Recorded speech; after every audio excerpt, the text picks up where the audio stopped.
Baik, kali ini kita akan membahas tentang memperkirakan data hujan kosong ataupun hilang dengan metode inverse square distance. Nah, seringkali kita mendapati data curah hujan itu beberapa ada yang kosong ataupun hilang. Hal ini disebabkan oleh beberapa hal, antara lain karena alat ukur hujan yang rusak, pengamat stasiun hujan yang berhalangan, lalu data pencatatan hujan hilang. Nah, jadi ketika kita memperoleh satu data hujan yang hilang ataupun kosong, kita bisa memperkirakan kira-kira berapa besar data hujan yang hilang tersebut. Salah satu metode yang digunakan adalah metode inverse square distance. Nah, caranya bagaimana? Dengan menggunakan persamaan yang ada di slide ini, di mana Px adalah curah hujan yang diperkirakan di stasiun X. Jadi curah hujan yang akan kita cari P1, P2, P3 sampai Pn itu adalah curah hujan di stasiun sekitar dari stasiun yang hilang. Nah, lalu L1, L2, L3 sampai Ln adalah jarak dari stasiun yang hilang, stasiun yang datanya hilang ke stasiun terdekat atau stasiun di sekitarnya. Nah, di mana N itu adalah tergantung pada berapa banyak stasiun terdekat yang ada. Misalnya, kalau misalnya ada 4, berarti PN-nya sampai P4. Sedangkan kalau misalnya ada 5, PN-nya sampai P5. Begitu juga dengan LN-nya, seperti itu. Nah, misalnya kita melihat gambar di sini, ini ada PX. PX ini adalah stasiun curah hujan yang datanya hilang. Nah, lalu untuk memperkirakan besarnya, kita coba mengambil informasi data dari stasiun terdekat.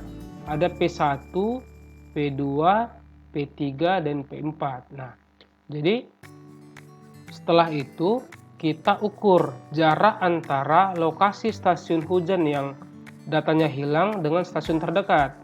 Misalnya jarak PX ke P1, itu jaraknya adalah L1.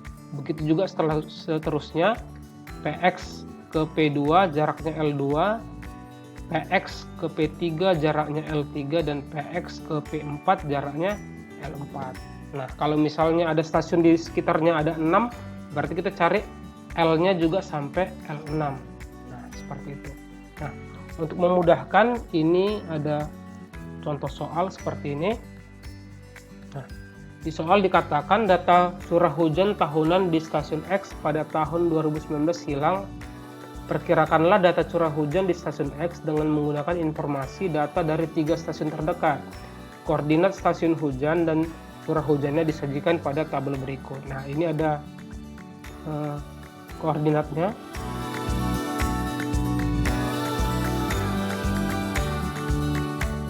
Stasiun X, stasiun 1, stasiun 2, dan stasiun 3. Nah, jadi untuk menyelesaikannya juga kita ambil di persamaan ini, ke persamaan yang tadi. Nah, lalu setelah kita dapat data-datanya, kita isikan ke sini. Nah, jadi caranya yang pertama, kita menggunakan bantuan Google Earth untuk mengetahui lokasi dari titik-titik itu. Pertama stasiun X, stasiun yang mau kita cari.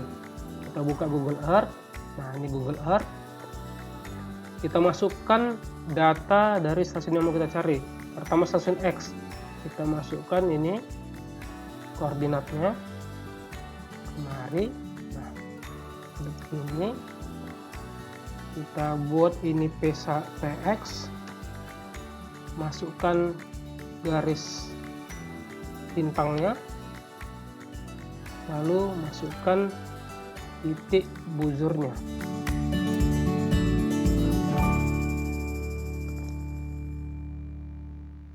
Nah, seperti ini. Lalu kita klik. Nah, ini adalah lokasi dari PX. Selanjutnya kita ambil stasiun 1. Stasiun 1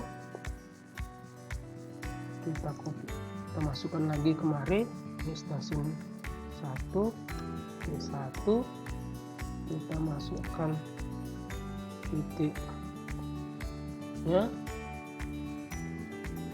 Masukkan juga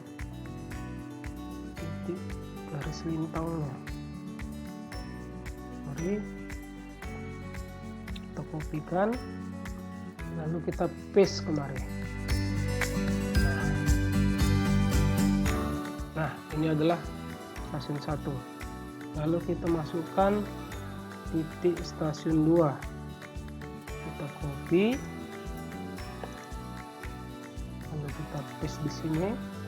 Nah, kita copy lagi garis titik bujurnya.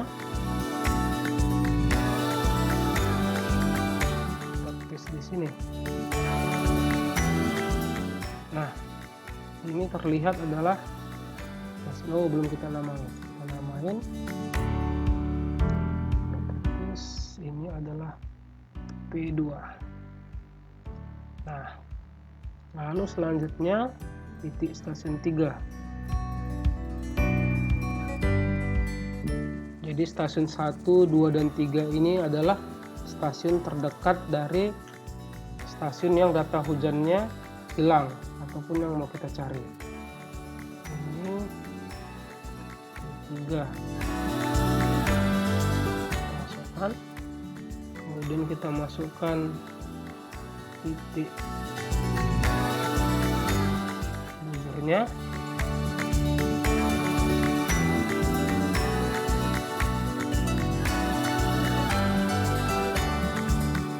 Nah, ini adalah P3. Jadi kita lihat ini PX, stasiun yang hilang atau hujannya.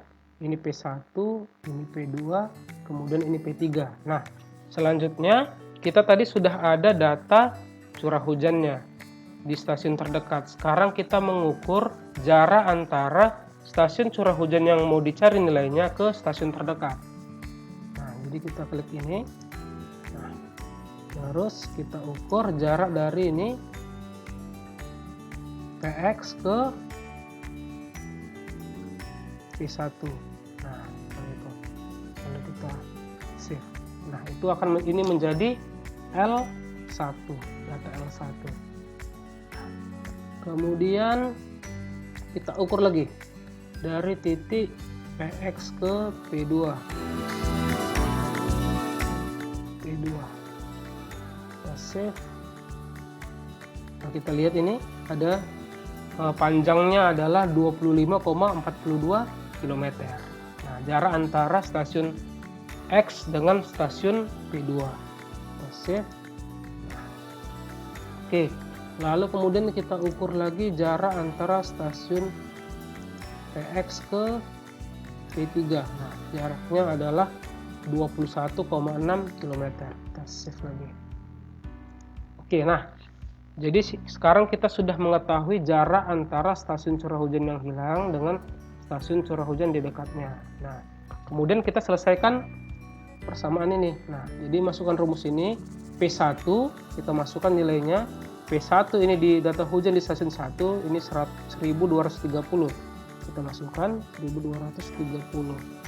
Lalu P2 adalah stasiun 2 1350. Lalu P3 stasiun 3. Stasiun 3 1270. Nah, lalu ini L1 kuadrat. L1 kuadrat kita lihat tadi L1 ini kita lihat di sini ada informasinya. Nah, ini tadi L1. Oh, ini kita namai ini L2. Oke. Kemudian yang satu lagi L3.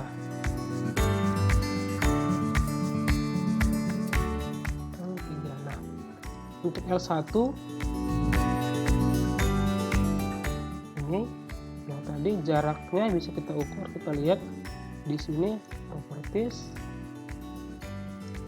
Nah, panjangnya adalah kita ubah satuan kilometer 30,2. Berarti panjangnya 30,2. Lalu oke, kita lihat L2 properties panjangnya ini 25,4. masukkan 25,4, 25,4. Kemudian L3 ini, nah jaraknya adalah 21,6, jaraknya 21,6. Nah, begitu juga di sini di bawahnya 1 dibagi L1 kuadrat, L1 nya tadi 30,2,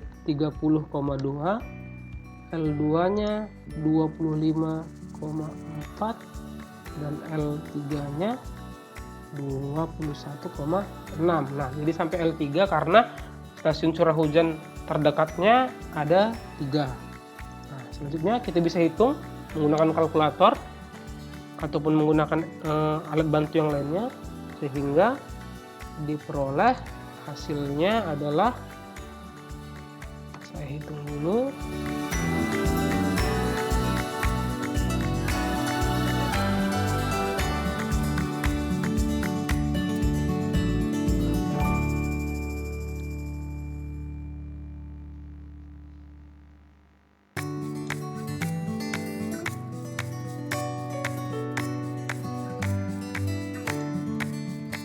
kita hitung ya.